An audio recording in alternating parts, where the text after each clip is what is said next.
Shabbat Shalom, everyone. So I would like to invite you to imagine the following scenario. You walk into a Shiva house to pay respects to a person who has died, and also, most importantly, to comfort the people who are living. You let yourself in. People are speaking in a quiet, soft hush. Their conversations are allowed, but inaudible in terms of distinct content. The mourner sits. You find your way eventually into a seat with the mourners, and you do not say a thing. You wait to be spoken to. The mourner speaks, and you and the people around just listen. When your turn perhaps comes to say something, you offer condolences without anything more than words of sympathy. The mourner listens and hears, and now you get up and eat. Now I want to invite you to imagine that you are the person who is grieving, and that is the scenario in which you are receiving people to be with you. This, what I have described, is a portrait of, and some of you may know from personal experience, a portrait of a traditional approach to Shiva, where Jewish law teaches that a person visiting another is to enter in silence and not speak until the mourner has addressed you. For better or worse, depending on your view, and perhaps depending on the situation, this picture bears little resemblance to the Shivas that most of us, I would venture to guess, have experienced in our own day. Does it seem vastly different to people? For sure, from my experience, and I go to a lot of them, as you know. They are loud, they're a little chaotic, and there's a lot of talking. I have often wondered why and how liberal Jews hold on to so many traditional aspects of the rituals of mourning and grieving, from the concept of burying someone quickly to the tradition, not the law, but the custom, the minhag, of covering mirrors during a Shiva, and many things in between. Yet the notion of a quiet Shiva where the mourner gets to speak and be heard without judgment or commentary has mostly gone the way of the wayside.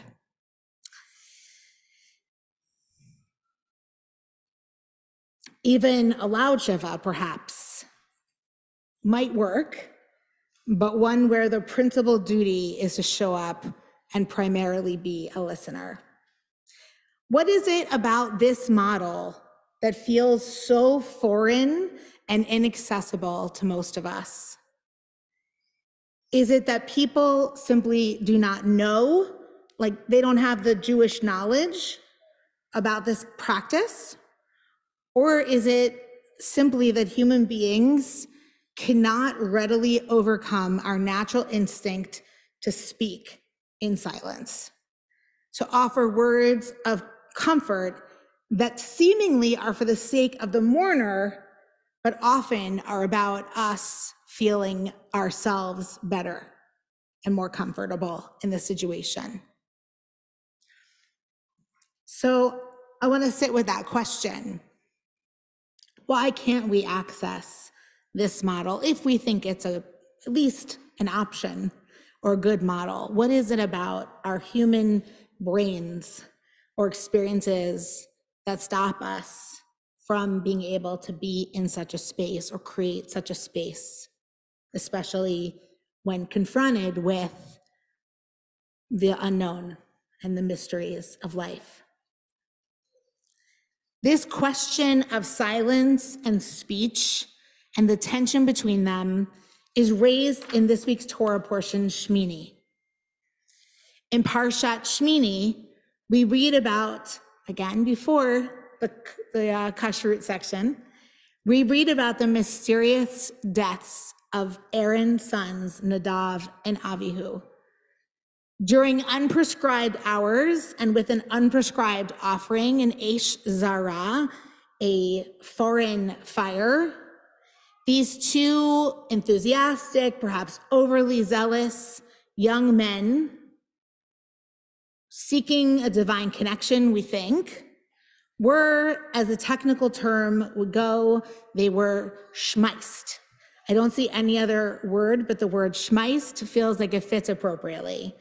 They were killed instantly, consumed by fire, at the will of God, it seems. At least in the Torah, it says, lifnei Adonai, before God. Now, whether this was an instance of bad chemistry with a very combustible set of ingredients, or the wrath of a biblical divine aimed at teaching lessons about going outside of boundaries, is up for you to decide, or something else altogether. But either way, these two young men, sons of Aaron, are no more, just as the priests are receiving their instructions. And what comes next in the Torah after this horrific act is hotly debated. Because right away, after this thing happens, these horrible deaths, Moses speaks. Moses utters words.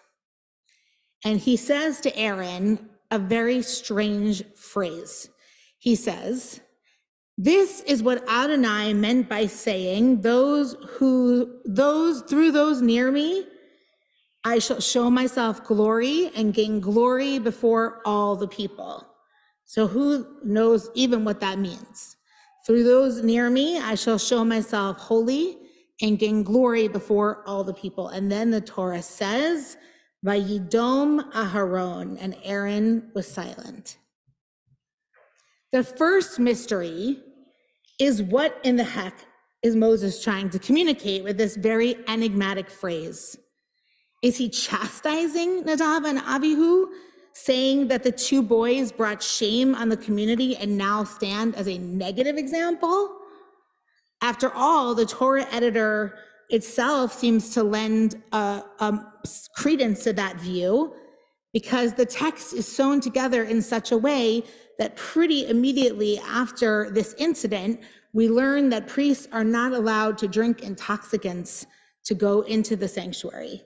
So there's sort of a lesson, postscript being drawn, that perhaps Nadav and Avihu were in fact under an influence, and that this is a proof text. Alternatively, is Moses saying that Nadav and Avihu actually gave God glory?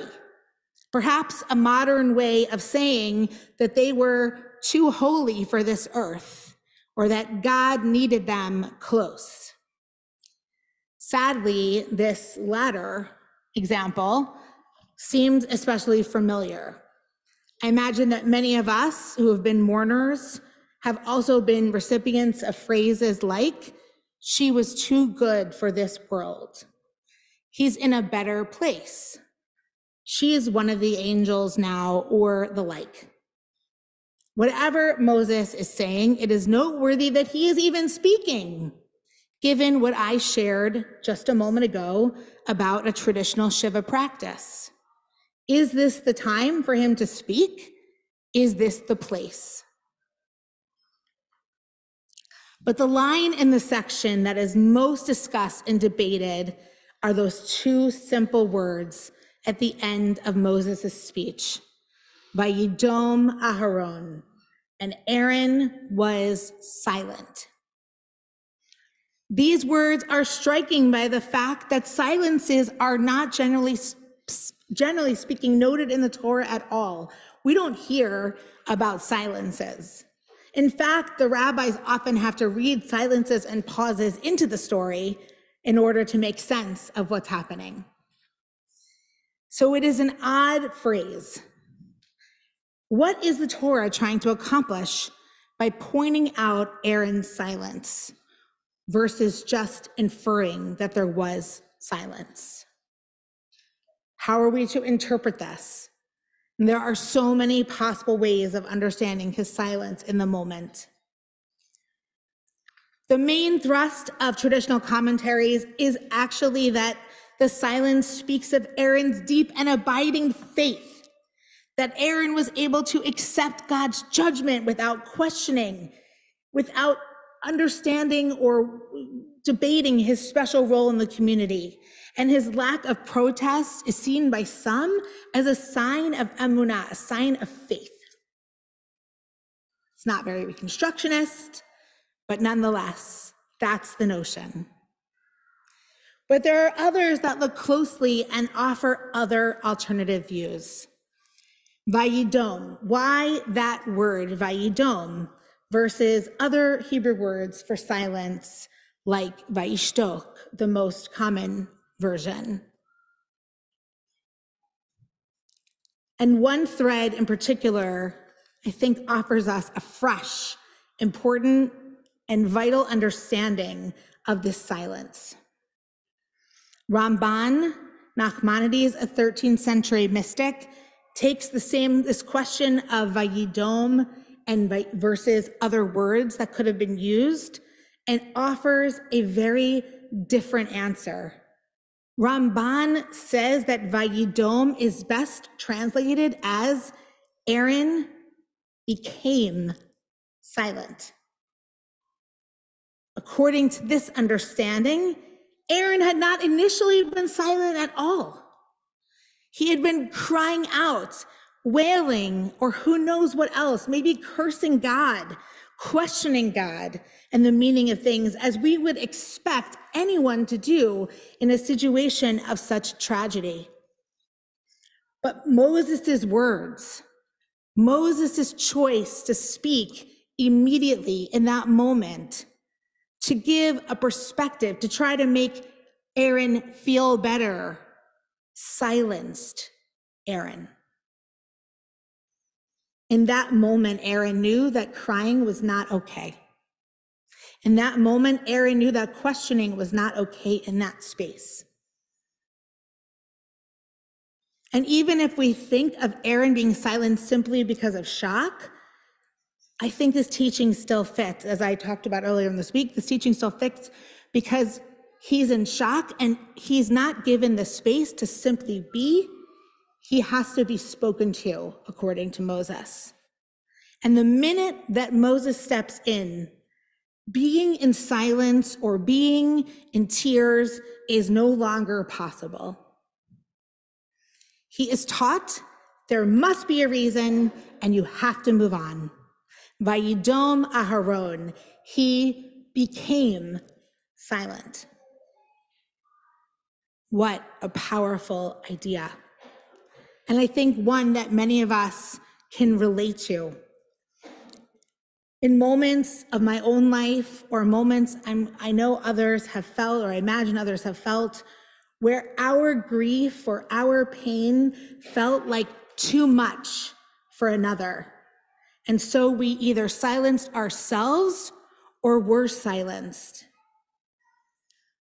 Beyond the paradigm of grief, even at times where in certain spaces we just learn that certain conversations are not open, they're not possible, and so we become silenced. And then I want to ask, when that happens, where does our grief go? When it doesn't have space to be released, when it doesn't have space to be seen and heard and honored, where does it go? Does it disappear, or does it just live within us?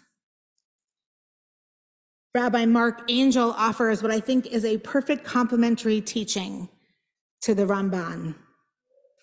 If he is silenced, he also, Rabbi Angel, connects vayidom with the Hebrew word dam for blood. So when he becomes silenced, it is inside of him that his blood is raging. He is struggling on the inside, not able to express himself. He is seething. When we are silenced, in other words, when our pain or our truth is not possibly allowed or given space, our blood rages even more, our anger stirs even more, and that is not a safe place to be in our hearts or in our world. The emotions of loss, pain, separation have nowhere to go when they are blocked by petty words and trite comments meant to pacify.